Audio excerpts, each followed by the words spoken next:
to any country. I will ask the chairman if I could use the map also to illustrate what I understand as the concessions, or as they term it, concessions, but if I have a few minutes over there, sir. Thank you. Okay, based on this Maritime Areas Bill that's been presented by the National Bipartisan Commission, I will try to explain to you, at least the way how I understand it, and the way that the bill is proposed in the House, the areas that I see as being, as people say, given to Guatemala. Historically, Belize have always claimed, you know, a 3-mile limit throughout the country. Now, when they say 3-mile limit, they don't mean 3 miles from the sea coast. What they mean is 3 miles from any portion of land that's out in front of our country. So we're not going from the coast 3 miles or 12 miles. We're going from the last piece of land out there. No land above water will be given away based on the bill as I understand it. My position here tonight is not to defend the National Bipartisan Commission or the government or anything else. I just basically want to understand the bill, and hopefully that you all will also understand it, and that we come with a solution whereby we're not going to concede any land. So my position is basically to offer information, to clarify, to understand, and to protect our entire country. Now, I will point on this and I'll show you where I see, based on this bill, that they say Guatemala will be getting. Now, you will notice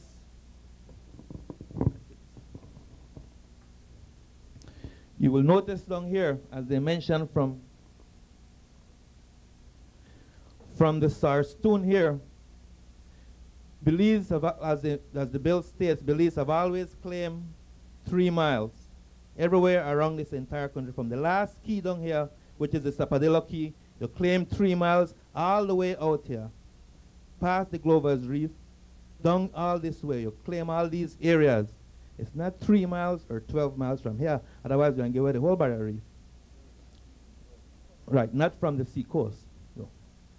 But now what the bill is stating, based on how I understand it and what they told me is, and what I've read from the bill, is that Belize will be extending what has been customarily the 3 miles to 12 miles. Now they will be claiming 12 miles beyond all these reefs and all these keys out here. 12 miles coming all the way down. All the way down to when you get to the Ranguana Keys. Past the Ranguana Keys here. And the bill states that no land will be given away, at least no land above water, based on Mr. Tillits. Mr. Tillits, I'm not defending anything. I'm basically telling you what the bill states. And I'm happen to have the bill here in front of me, because after today's very excited program, I will just take a couple of minutes just to tell you what the bill really says here. The Maritime Areas Bill says, the factors that the Commission took into account in reaching this decision includes the following. What is at stake is Guatemala recognizing Belize as a sovereign, independent state within its traditional borders, and the eventual dropping of its claim, for which the territorial sea delimitation is an essential component. This claim and threat to our security that it represents has been hanging over our heads like a Damocles sword for too long, and both parties have long been committed to negotiating a settlement which would allow Guatemala to drop its claim while preserving our sovereignty and territorial integrity.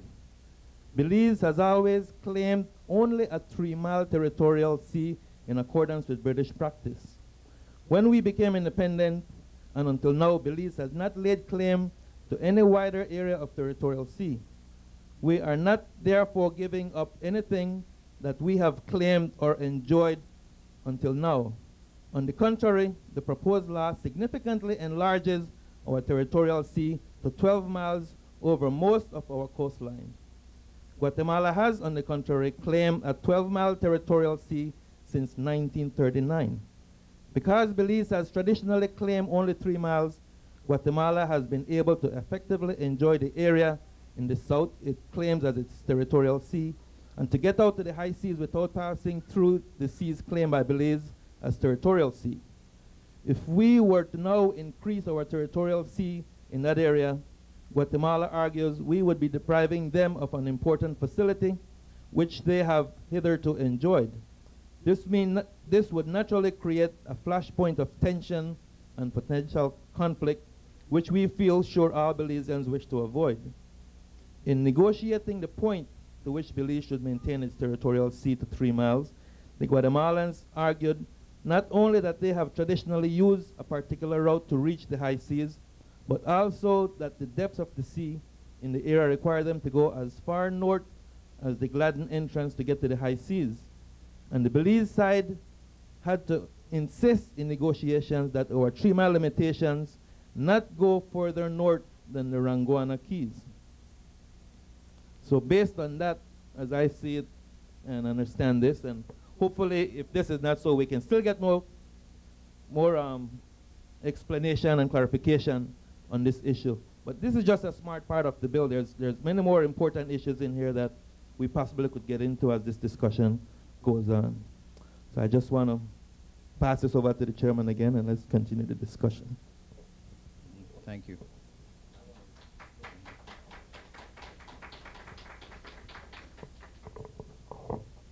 We have responses to Mr. Castillo's points, beginning with Mr. Kenworth Tillett.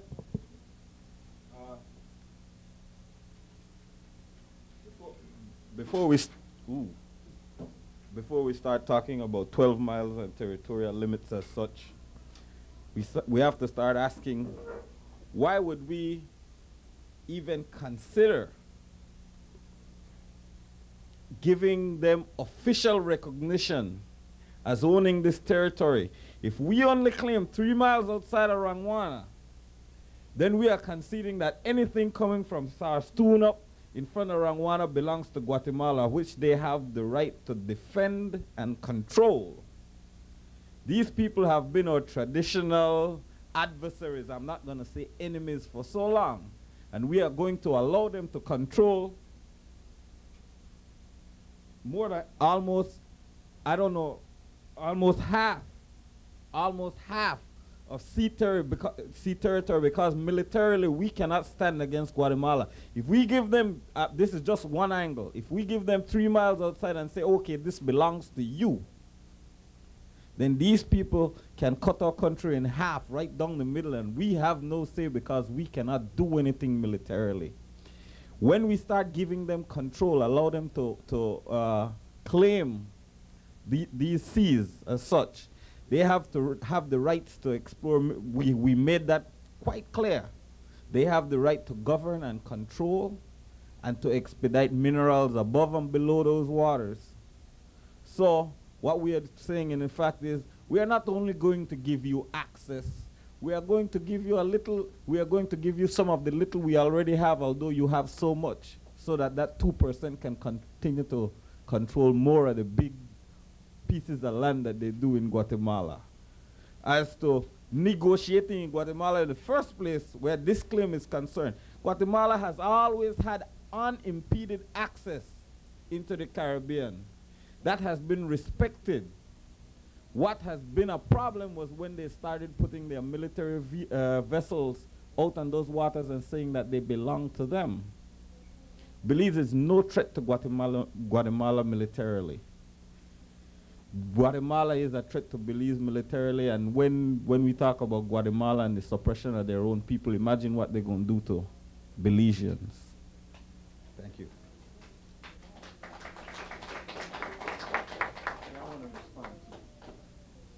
Could you speak through the mic, my brother? There's a mic right there. I just want to mention to the honorary council that unfortunately one of the problems that the government had is in trying to sell this idea to Belizean people. And the very fact that he has a copy of the act, where I've asked around several people. In fact, I spoke to a professor of law today, Belizean professor of law today, who told me only aspects of the act have been circled around, okay? So it has not been well published. That's number one. Number two, and by saying that, there's no way that we can intelligently respond to something that we don't read in detail. Tidbits here in the Belize Times for propaganda purposes does not educate. It propagandizes.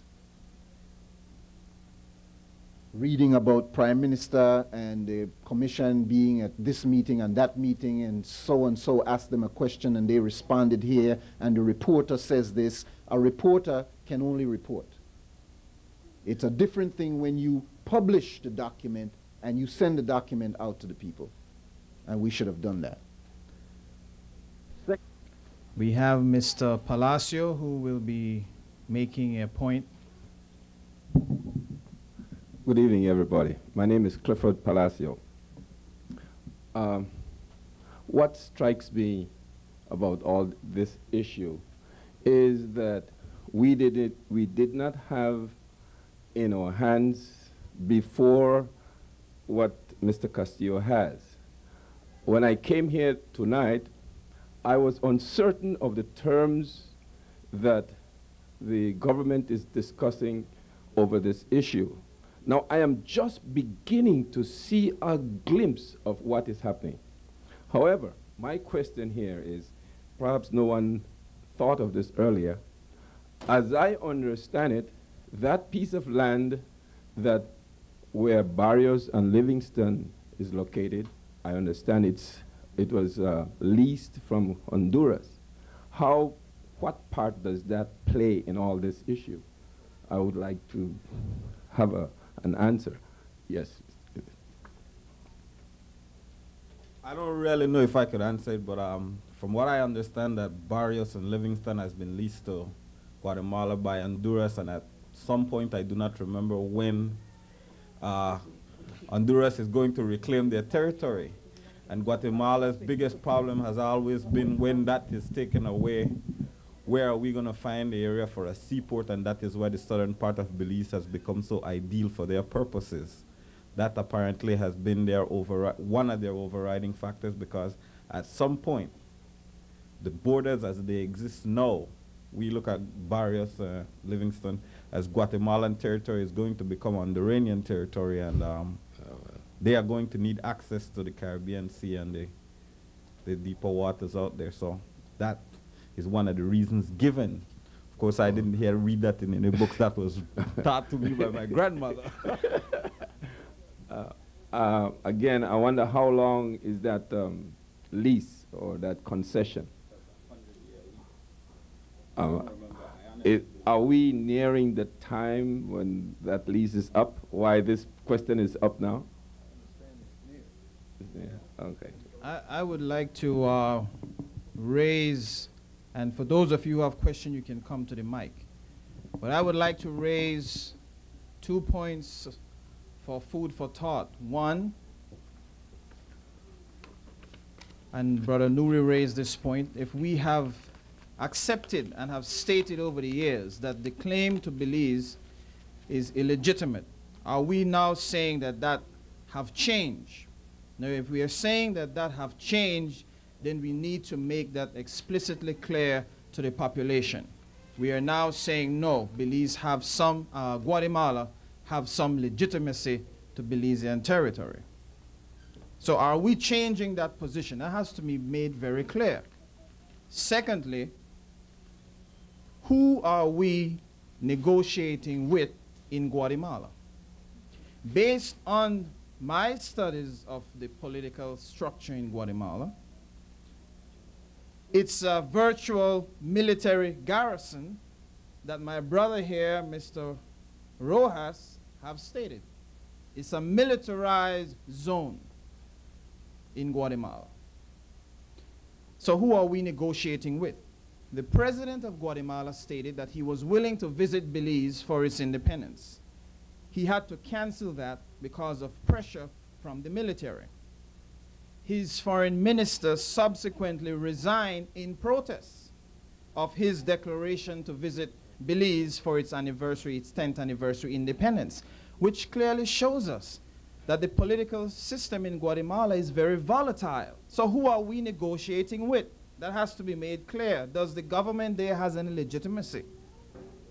My question is in relation to the heads of agreement. Number 6, I was wondering, can it be that the problem with the area, not only for the access to the high seas or whatever, can it be for economical gain in relation to the oil well or the oil pool that they have found in Guatemala and southern part of Belize? You know when they talk about the pipelines between Guatemala and Belize City, Dangwiga and Punta Gorda, why is it so important for them to have that? That was, I'm kind of curious, as if what I want to know is it an economical gain that they are not really discussing on the Guatemalan side, rather than the Belizean gain that could come out of it if the Belizean people would only be a little bit more open to the Belize people and let them know, hey, there's oil in the southern part of Belize. Let the people decide whether or not we should extract that for ourselves rather than to have the Guatemalan come over and dictate or take over that certain part of the high seas, as they claim, and put all these, what do you call it? Rigs. Oil rigs? Yeah, that's it, the oil rigs. What